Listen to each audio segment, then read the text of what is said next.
Ladies and gentlemen, boys and girls, children of all ages, welcome to the channel. It's your boy, World of Wrestling, here today to discuss about AEW Dynamite, March 22nd, 2023.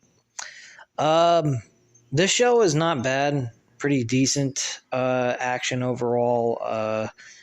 There is an interesting storyline going on with Don Callis and Kenny Omega, along with Hangman Page. Hangman Page is trying to get back into the Elite.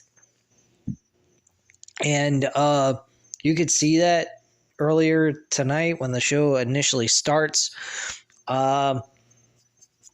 Basically, what happened is you saw the Young Bucks being carried into an ambulance for unspecified reasons, which I believe had a lot to do with the Blackpool Combat Club. I think Don Callis hired the Young Bucks he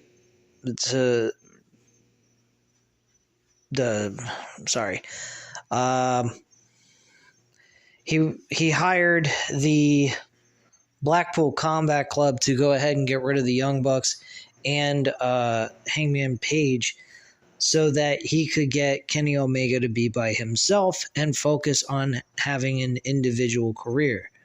So Don Callis has got selfish reasons here why he's doing what he's doing. You can definitely tell that is the case because the Blackpool Combat Club came after Kenny Omega after the show was over, or the match was over. And then Hangman Page came about and tried to help him, and Don Callis pretty much made it look as if Hangman Page attacked him when he never did in the first place. So there's a lot of deceit going on with Don Callis, especially in the middle of the show. Kenny Omega was worried about the Young Bucks and what happened with them. And Don Callis was basically telling him, look, man, don't worry about it. They'll be fine. They'll be okay. He didn't seem like he gave a flying fuck about them at all. And was more focused on Kenny Omega doing a singles run at this point. So that's pretty much what happened with the majority of what took place with Don Callis here tonight with Kenny Omega. So, yeah, Hangman Page pretty much rode along. Sorry, I'm tired. Haven't been able to sleep very well lately. But anyway, moving on. I'm going to get through this review and then pretty much call it a night. Anywho.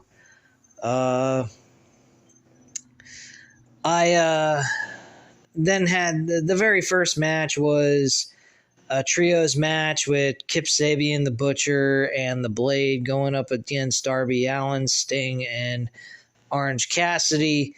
This was a decent trios matchup. Kip Sabian had a moment there. The Butcher and the Blade had a chance to actually take part in the show, and Sting got the win with the Scorpion Death Drop as Darby clears the outside and Sting gets the pin for the win to end the match. So that's pretty much what happened there. It was a pretty solid opener, not bad at all.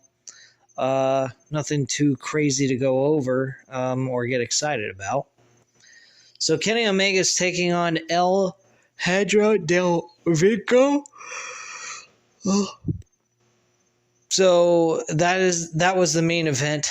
And we're also getting next after that, we had the tag team titles on the line with the Guns, the Gun Club, and the Top Flight going at it over the AEW tag team titles. And the Guns actually won the match. The champs don't get much time to celebrate before FTR come out to demand their shot at the AEW World Tag Team titles. The Guns refuse to give them this title shot, saying there's nothing they can offer that can change their minds. The offer escalates from never challenging the Guns for the titles to breaking the team up, and then settles on leaving AEW forever if they don't win the tag team titles, and that gets the deal accepted by the champs, who spit in FTR's face before hightailing it out of the ring.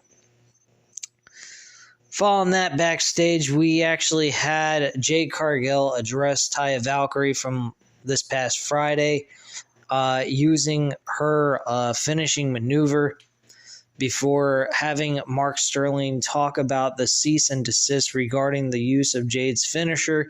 A challenge is laid out off the back of this before we head back to the ringside for the next match. Stokely Hathaway comes out to the ring with the firm before FTW champion Hook arrives, but Stokely attempts to announce his retirement, saying he wasn't medically cleared.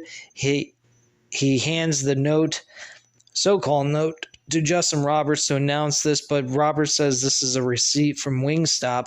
With that, the bell rings, and this is a no DQ match as well. So this was kind of funny with Stokely Hathaway kind of using a fucking fake doctor's note, using a receipt from Winghouse, which I thought was a little abnormal. Something I think Vince McMahon would actually do on his show. Very childish, kind of stupid, but whatever.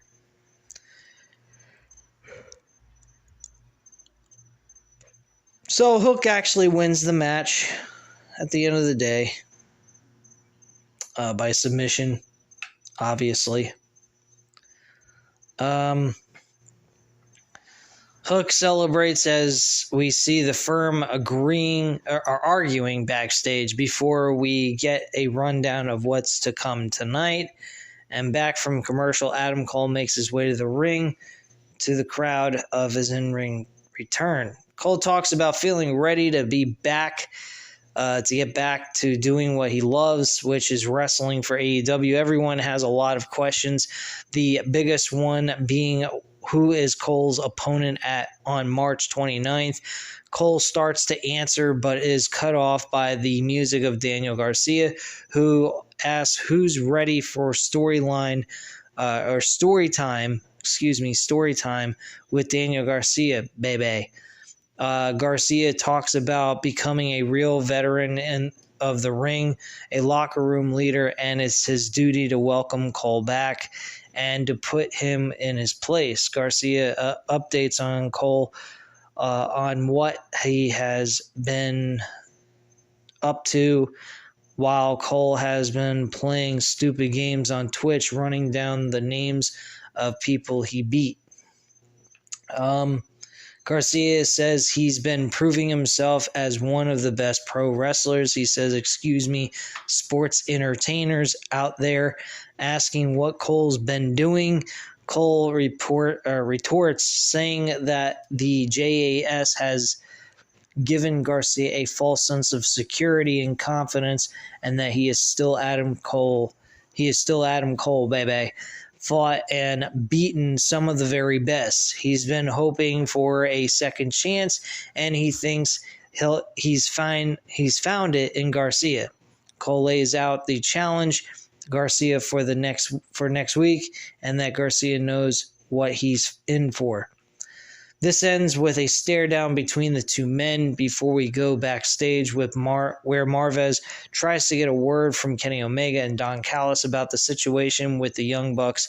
Callis assures Kenny that everything will be fine, hyping the dream match to get Marvez out of there before we head back to ringside for our next match. Following that, we had Jon Moxley and Stu Grayson in a one-on-one matchup. This match was, I'll tell you what, Blackpool Combat Club is becoming one vicious group. They're all over the place on this episode tonight. They were all over it, destroying a bunch of people. And I think they also attacked the Young Bucks in the process. Or they wouldn't have attacked Kenny Omega. So the match ends with an Avalanche Death Rider for the pin and the win, and Jon Moxley gets the win. Mox celebrates briefly before the BCC leave through the crowd as we go backstage, where Ricky Starks addresses Juice Robinson's recent attacks before giving an open challenge to the Bullet Club member for Rampage.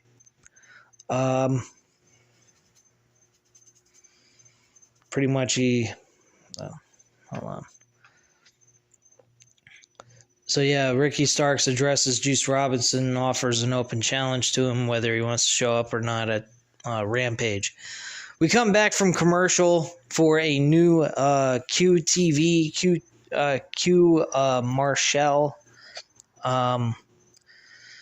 QT Marshall segment featuring Ray Phoenix getting beaten up by Powerhouse Hobbs, along with calling out the Lucha Brothers in general and mocking Wardlow's passport-related issues before we find out that there is a TNT Championship match for Hobbs as Penta challenges the champ. Back at ringside, we get some hype for AEW All Access next week before Sky Blue heads to the ring for our next contest, and we get Toni Storm versus Sky Blue. Toni Storm, Sky Blue. Obviously, Toni Storm wins this match without a shadow of a doubt. She wins with the Storm Zero for the final maneuver to get the pinfall and the victory. The Outcasts slide into the ring to do their routine, but Riho and Willow rush to the ring to make the save. The Outcasts tease confronting them before retreating up the ramp. So they do a rundown, or after a rundown of Rampage and what comes next, we go backstage for a medical update on Stu Grayson, who gets attacked by the BCC. So again, the BCC is attacking everybody who's a trios, pretty much. I think they want those trios tag team titles. So following that was the main event, and as I already mentioned, main event was finished up with Kenny Omega and the AAA World Champion from Mexico. This was a very entertaining, very fun, action-packed banger of a match. Good stuff overall. A lot of action that took place in this. A lot of spots here that were crazy. The AAA champion, who I forgot his name. Give me a second to scroll up here just to find the name.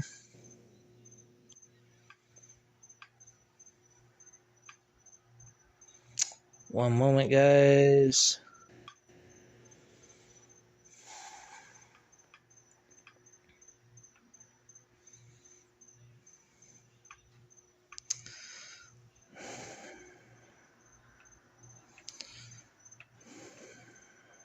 Hold on. Trying to get to it.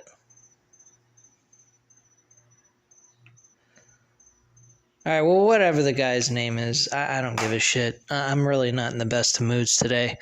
So yeah, the AAA World Champion, El Hijo del Vingo, lost in this matchup in a very good main event with Kenny Omega.